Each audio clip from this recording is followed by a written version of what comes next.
In this video, we'll see how you can start your application on Google AI Studio and then export it using Antigravity's 2.0 Lifecycle Exports feature to take your project from the cloud to a local production workspace.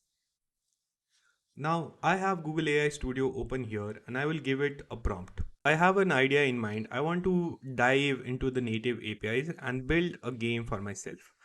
So I fill that in a descriptive prompt. I want to build a game that uses the native APIs available on Android to help me move around an item on screen and sort of solve puzzles with it.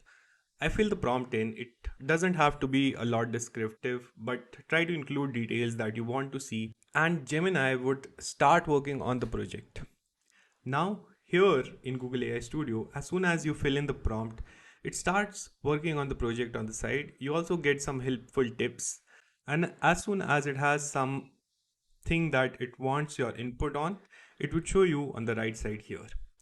Right now, it wants me to choose among all these different design previews that are available.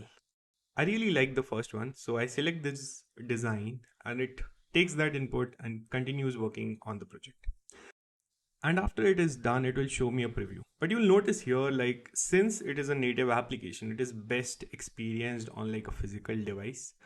I want this app running on a physical device, so I will export it using Antigravity's 2.0 export features, which you can simply do by going over to code, clicking on export and selecting the anti-gravity option. It will do that and you can simply open anti-gravity. The project should open inside anti-gravity for you. Now I have multiple projects that I work on anti-gravity with, so you might have to scroll down on the left and you'll see the tilt maze project available here.